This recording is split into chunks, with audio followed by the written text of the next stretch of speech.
الحمد للہ رب العالمین والعاقبۃ للمتقین والصلاة والسلام علی سید الانبیاء والمرسلین وعلی آلہ واصحابہ اجمعین ومن تبعهم بإحسان إلی یوم الدین اما بعد.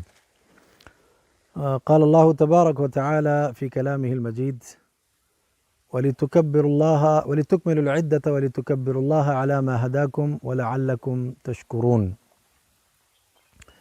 گزشتہ دروس میں عید سے متعلق یا نماز عید سے متعلق کچھ باتیں پیش کی گئیں، کچھ باتوں کو واضح کیا گیا.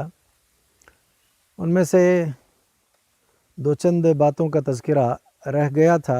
ہم نے مناسب یہ سمجھا کہ آج کے اس درس میں ان چیزوں کا تذکرہ ہو جائے تاکہ باتیں مکمل ہوں اور لوگوں کے ذہنوں میں جو کچھ اشکالات ہیں وہ بھی ختم ہو جائیں، مزید ان کے لیے آسانیاں ہوں.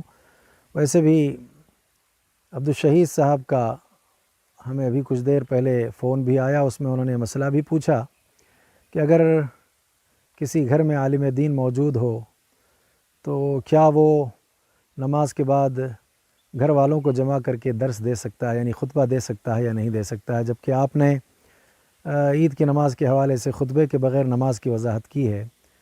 بات دراصل یہ ہے کہ خطبے کی ہم نے وضاحت اس لیے نہیں کی تھی وہاں کہ تمام کے تمام گھروں میں اکثر گھر ایسے ہیں کہ جہاں پر یہ چیز ممکنات میں سے نہیں تھی، اس لیے ہم نے کم از کم صلاۃ کی ادائیگی پر توجہ دلاتے ہوئے کہا کہ نماز ادا کریں خطبے کے بغیر ہی. اگر خطبے کی مزید بات کی جائے تو ان کے لیے ایک مزید دشواری کا سامنا ہو سکتا، پریشانی ہو سکتی تھی، اس لیے ہم نے اس طرف توجہ دلائی ہے.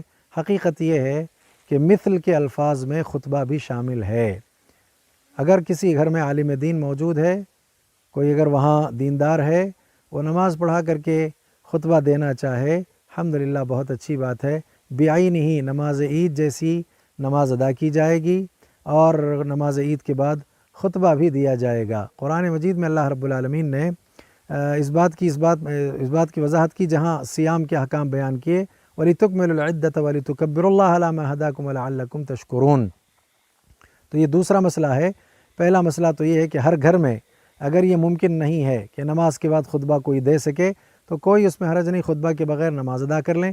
لیکن اگر عالم دین موجود ہے اور وہ خطبہ دے سکتے ہیں تو لہذا نماز کے بعد وہ خطبہ بھی دیں، یہ مناسب ہے، یہ زیادہ بہتر ہے. اور دوسری بات اس سلسلے میں یہ ہے کہ نماز عید جب ہم کو ادا کرنی ہے تو اس کا طریقہ کار کیا ہوگا. جیسے نماز عید ادا کی جاتی ہے بعین ہی، ویسے ہی نماز ہم کو ادا کرنی ہوگی. پہلی جو ہے رکعت میں 7 زائد تکبیرات اور دوسری رکعت میں 5 زائد تکبیرات مطلب یہ کہ کہی جائیں گی. اس طرح سے یہ نماز ادا کی جائے گی. بہرحال تکبیرات زوائد اس نماز میں ہوں گے. ایسا نہیں ہے کہ بعض لوگ یہ سمجھ لیں کہ نماز پڑھنا ہے تو صرف 2 رکعت نماز پڑھ لینی ہے، اس میں تکبیرات وغیرہ جیسے عید میں ہوتی تھی ایسے نہیں پڑھی جائیں گے. ایسا نہیں، جیسے عید کی نماز پڑھی جاتی تھی ویسے ہی اس نماز کو ادا کیا جائے گا. ساتھ ہی ساتھ یہ بھی یاد رہے کہ مسنون جو تکبیرات ہیں غروب شمس سے شروع ہو جاتی ہیں، یا غروب شمس سے جو ہے اس کا آغاز ہوگا اور نماز عید جب تک ادا نہ کی جائے گی اس وقت تک وہ تکبیرات جاری رہیں گی.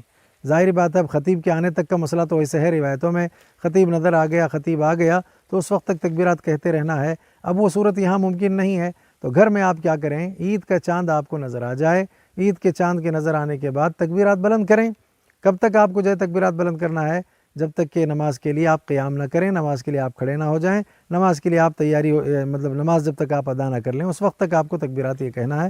جب نماز کے لیے آپ قیام کریں لہذا تکبیرات کو آپ ختم کر دیجئے. نماز مکمل ہو گئی، اس کے بعد اگر آپ کے یہاں کوئی گھر میں خطاب کرنے والا ہے تو ٹھیک، فبیہا، نہیں ہے تب تو معاملہ ختم ہے. اس اعتبار سے یہاں نماز عید ادا ہو جائے گی اور اللہ کا فرمان بھی یہ پورا ہو جائے گا. وَلِتُكْمِلُوا الْعِدَّةَ وَلِتُكَبِّرُوا اللَّهَ عَلَى مَا هَدَاكُمْ وَلَعَلَّكُمْ تَشْكُرُونَ. تکمیل عید مطلب ایام جب مکمل ہو جائیں تو اللہ تعالیٰ نے جو تمہیں رہنمائی عطا کی اس کے ذریعے اس کی بنیاد پر جو ہے تکبیرات کو بلند کرنا ہے اور اللہ تعالیٰ کی بڑائی بیان کرنی ہے. اس طرح سے اللہ تعالیٰ کا ہمیں شکر بجا لانا ہے، اس کا خاص خیال رکھا جائے. اسی طرح سے ایک اور مسئلہ بھی ہے، نماز عید سے قبل طاق عدد کھجوریں استعمال کرنا مسنون ہے. بخاری میں روایت موجود ہے، نماز عید سے قبل طاق عدد کھجوریں، گھروں میں اگر کھجوریں موجود ہیں تو لہذا ان کھجوروں کا استعمال کر لیجئے، اس بہانے سنت بھی ادا ہو جائے گی. ساتھ ہی ساتھ غسل کا بھی اہتمام کر لیں، یہ زیادہ بہتر ہے. اب مسئلہ ہمارے یہاں یہ ہے کہ نئے کپڑوں کو پہننے کا ذوق شوق زیادہ آ جائے تو ایک بڑا مسئلہ ہمارے یہاں ہوگا کہ آخری راتوں میں لوگ بازاروں کی زینت بنیں گے اور جا کر وہاں اپنا وقت صرف کریں گے. لہذا ویسے عید وغیرہ کے حوالے سے نیا لباس زیب تن اللہ کے نبی صلی اللہ علیہ وسلم کیا کرتے تھے. تو جمعہ کا دن ہے، عید کے وغیرہ کے حوالے سے باتیں ہیں مسنون. لہذا اگر دستیاب ہے گھر میں آپ کو لباس اچھا خاصا تو آپ اس لباس کو پہن لیجئے، زیادہ بہتر ہے آپ کے لیے. نہیں تو عام لباس، جیسے کہ اس مرتبہ ذمہ داران نے مل کر کے اعلان کیا ہے کہ بھئی خریداری وغیرہ کپڑوں کی نہ کی جائے کیونکہ بھیڑ کے جمع ہونے سے مرض کے عام ہونے کا امکان ہے. لہذا اس کے بعد پھر مسلمانوں کے لیے مزید پریشانی کا سامنا ہو سکتا ہے، تو اس سے باز آ جانا چاہیے. اس طرح سے ایک عافیت کا راستہ اپنانے کی کوشش کی گئی ہے. تو لہذا اگر نئے کپڑے دستیاب نہیں ہیں تو آپ کے گھروں میں جو کپڑے موجود ہیں ان کپڑوں کا استعمال کریں، غسل کر لیں، خوشبو وغیرہ کا استعمال کریں. اور خواتین اس طرح کی جو ہے چیزوں سے جو ہے گریز کریں، اجتناب کریں، مطلب یہ کہ خوشبو وغیرہ کے استعمال سے.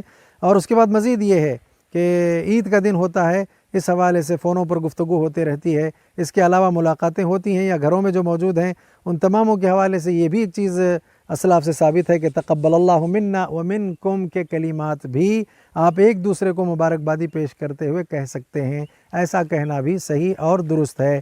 لہذا عید کے مسائل اور عید کے حوالے سے اور بھی بہت سارے مسائل ہو سکتے ہیں. کچھ باتیں جو ذہن میں جو میری اب اس وقت آئی تھیں، میرے موجود تھیں، اور لہذا ذہن میں جو تھیں ان باتوں کو میں نے آپ کے سامنے پیش کر دیا ہے.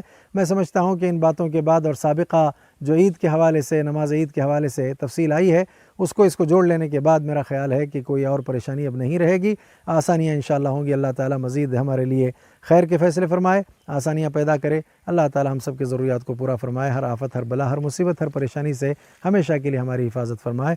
ربنا تقبل منا انك انت السميع العليم وتب علينا انك انت التواب الرحيم. سبحان ربك رب العزة عما يصفون وسلام على المرسلين والحمد لله رب العالمين.